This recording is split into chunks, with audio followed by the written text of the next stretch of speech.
So இப்போ 15 நாள் ஆயிடுச்சு உங்க அண்ணனை காணோம்.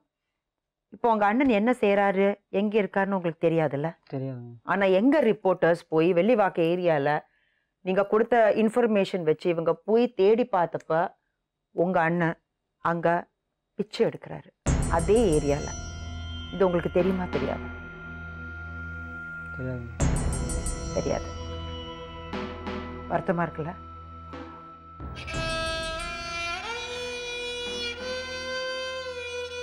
கஷ்டமா தான் இருக்கு. ஒரு அண்ணன் பாவம் ரொம்ப அஃபெக்ஷனேட்டா இருக்காரு. இவர் அப்பா பத்தி பேசுறதே அவருக்கு ரொம்ப வருத்தமா தான் இருக்கு. இல்ல எனக்கு என்ன ஒரு விஷயம் புரிய மாட்டேங்கிறது என்னன்னா, நீங்க அப்பப்போ சொல்றீங்க அண்ணன் வீடு விட்டு போயிடுறாருன்னு சொல்லி. அண்ணி உங்களுக்கு தான் ஃபோன் பண்றாங்க. ஏன் போய் போலீஸ் கம்ப்ளைண்ட் கொடுக்க மாட்டேங்கிறாங்க?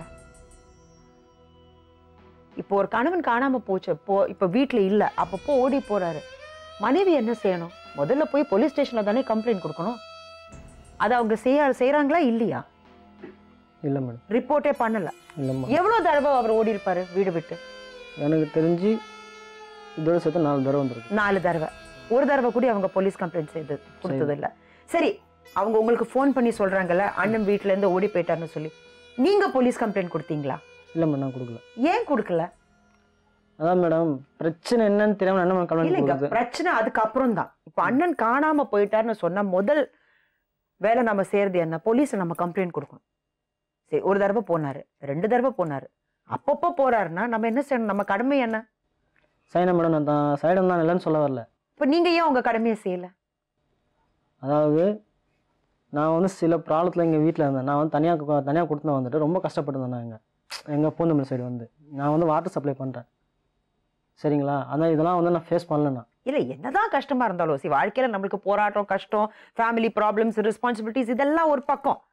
ஆனால் ஒரு கடமைன்னு நம்ம அண்ணனுக்கு ஒரு கடமை இருக்குல்ல. நீங்கள் சொல்கிறீங்க நான் தான் அந்த வீட்லேயே 3வது வர, எனக்கு மேலே 2 அண்ணா இருக்காரு, ஆனால் வீட்டில் எல்லா டிசிஷனும் நான் தான் எடுப்பேன், ஏன்னா இவங்களுக்கு எல்லாமே செஞ்சது நான் தான் அப்படின்னு நீங்கள் சொன்னீங்க. ஸோ அந்த முறையில் ஒரு அண்ணன் காணாமல் போனாரு, ஒரு தடவை சரி ஏதோ சண்டேனால போயிருப்பாரு, இல்லாத ஏதோ ஒரு பிரச்சனைனால அவர் போயிருக்காரு. 4 தடவை போயிருக்காருன்னு உங்களுக்கு இன்ஃபர்மேஷன் வந்த பிறகு நீங்க போலீஸ் கம்ப்ளைண்ட் ஏன் கொடுக்கல? அதான் நான் சொல்றேன் மேடம். இப்போ வந்து காணாமல் போனாலும் இப்போ 1 நாள் 2 நாள்ல, ஒரு சில சமயம் 1 நாள் 2 நாள்ல வந்துடுவாரு. ஒரு சில சமயம் ஒரு மாதம் 2 மாதம். அதாவது சொல்றேனே, ஒரே ஒரு வாட்டி தான் கால் பண்ணிருக்காங்க வந்துடுவாங்க சொல்லிட்டு. இப்போ உங்க அண்ணனை பார்த்து எவ்வளவு நாள் ஆச்சு? இப்போ நான் பார்த்து 1.5 வருஷம் ஆகுது மேடம். 1.5 வருஷம்? ஆமாம் மேடம். அண்ணனை பார்க்கணும்னு ஆசையா இருக்கா? ஆமாம் மேடம். ஆனா எங்க ரிப்போர்ட்டர்ஸ் கரெக்டா நீங்க கொடுத்த இன்ஃபர்மேஷனை வச்சு எங்க ரிப்போர்ட்டர்ஸ் போய் அவரை கண்டுபிடிச்சிருக்காங்க.